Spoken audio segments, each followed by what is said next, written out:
नमस्कार प्यारे मित्रों, आप सभी का स्वागत है हमारे चैनल आर के स्टडी पॉइंट पर। दोस्तों, आज हम आपके बीच राष्ट्रकवि मैथिली शरण गुप्त द्वारा रचित साकेत महाकाव्य के केकई के अनुताप को आपके बीच प्रस्तुत करने वाले हैं, जो कि हमारे यहाँ कक्षा 12th में बोर्ड एग्जाम में लगा हुआ है। दोस्तों, यह अध्याय परीक्षा की दृष्टि से बेहद ही महत्वपूर्ण है और इससे बार बार प्रश्न पूछ लिए जाते हैं। दोस्तों, हम आपके बीच इम्पोर्टेंट सीरीज लेकर आते रहेंगे।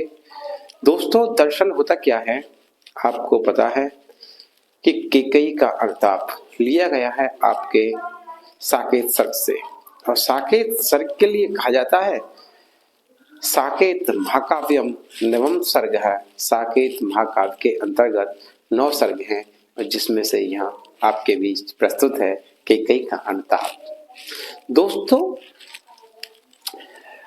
हिंदुस्तान में कोई विरला ही ऐसा होगा जन्म लेने वाला जो भगवान राम की कथा से परिचित न हो। भगवान राम, जिनको जाना जाता है मर्यादा पुरुषोत्तम श्री राम के रूप में, उनसे जुड़ा हुआ ये प्रसंग बहुत ही रोचक है, बहुत ही सुंदर है, जिसको हम आपके बीच प्रस्तुत करने जा रहे हैं। शुरू होने से पहले एक निवेदन आपसे है कि आप चैनल को सब्सक्राइब करें और कमेंट में हमको शेयर जरूर करें। दोस्तों, माता केकई जो भरत की माता कहलाती है, जिनको राम सर्वाधिक प्रिय है, वो राजा दशरथ से वचन में भरत के लिए अयोध्या का राज्य और राम के लिए वनवास मांग लेती हैं, और राम को वनवास दे दिया जाता है, प्रभु राम को, राजा दशरथ के द्वारा। उस समय भरत अयोध्या में नहीं है, वो ननिहाल के यहाँ है। राम के वनवास में भैया लक्ष्मण और जगत जननी माता सीता भी साथ चल देती हैं। 6 दिन तक वापस न लौटने पर दशरथ प्राणों का परित्याग कर देते हैं। भरत को बुलाया जाता है, भैया भरत को बुलाया जाता है। गुरुदेव महाराज नाव में तेल भरवा करके महाराज दशरथ के सब को रखे हुए हैं। भरत भैया के आने पर नाव में से निकाल करके दाह किया जाता है, और फिर आगे का प्रसंग शुरू होता है। पता चलता है कि यह सब किसके द्वारा हुआ, तो केंद्र में निकल करके आती हैं माता केकई। उस समय भैया भरत ने जो जो कुछ नहीं कहना है सब कुछ माता को बोल दिया है, और फैसला तय किया है कि मैं भैया राम को वापस लाने के लिए जा रहा हूँ। और भैया भरत के साथ संपूर्ण अयोध्यावासी वापस लाने के लिए चल देते हैं। चित्रकूट का ये दृश्य है, वहीं पर एक सभा का आयोजन हुआ है, रात्रि का समय है।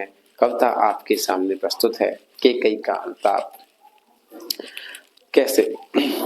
तदंतर बैठी सभा उटज के आगे, नीले वितान के तले दीप बहु जागे।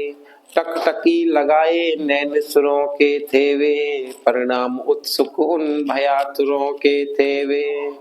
उत्फुल्ल करौंदी कुंज वायु रह रह कर, करती थी सबको पुलक पूर्ण मह मह कर। वह चंद्रलोक था, वह चंद्रलोक था, कहाँ चांदनी वैसी। प्रभु बोले गिरा गंभीर नीर निध जैसी। तदंतर बैठी सभा उटज के आगे, वार्तालाप के पश्चात। उटज का मतलब क्या होता है? उटज कुटिया, कुटिया के सम्मुख सभा का आयोजन है, सभा बैठी हुई है। नीले वितान के तले दीप बहु जागे। वितान आसमाना, आसियाना, तंबू, टेंट जिसको हम बोल सकते हैं। सामियाना किसका है? नीले रंग का है, आसमान का सामियाना है। नीला क्या है? आसमान। नीला वितान, सामियाना किसका? आसमान का। नीले आसमान के नीचे, ठीक है नहीं, अयोध्यावासी जो लोग हैं वो ऐसे प्रतीत होते हैं जैसे कि क्या हो, दीप जाग उठे हों। प्रणाम उत्सुक उन भयातुरों के थे वे, उत्फुल्ल करौंदी कुंज वायु रह रहकर। प्रणाम से उत्सुक कौन, भयातुर भयभीत होकर कौन थे, देवता जन। टकटकी लगाए नैन सुरों के थे वे, टकटकी लगाए नैन सुरों के थे वे। आसमान में टकटकी लगा करके एक टक तरीके से बिना पलक झपकाए देवता ऊपर से देख रहे थे, देवता जन ऊपर से देख रहे थे और वह भय से, आतुर से, भयभीत से और प्रणाम की इच्छा थी उनको। आसमान से देवता जन प्रणाम को जानने के लिए भयभीत होकर टकटकी लगाकर नीचे की तरफ देख रहे थे, क्योंकि दोस्तों आप जानते हैं कि देवता जन ही तो है जो भगवान राम को अयोध्या से वनवास की तरफ लाए थे। उनका उद्देश्य था क्या, रावण का अंत कराना। उनको ये भय था कि कहीं भैया भरत इस कार्य में सफल ना हो जाए, वो राम को वापस अयोध्या न ले जाए तो रावण आताताई हमको परेशान करेगा। इसलिए भयभीत होकर के देवता जन आसमान से देख रहे थे टकटकी लगा करके, और वह परिणाम की उत्सुकता उनको थी, इच्छा उनको थी कि परिणाम आता क्या है। उत्फुल्ल करौंदी कुंज वायु, उत्फुल्ल करौंदी कुंज वायु रह रहकर करती थी सबको पुलक मूड बह में कर। उत्फुल्ल करौंदी कुंज, फूलों से लदी हुई करौंदी की झाड़ियों से निकलने वाली वायु वहां पर समस्त अयोध्या वासियों को क्या कर रही थी, रोमांचित कर रही थी, अर्थात आनंदित कर रही थी, प्रसन्न कर रही थी।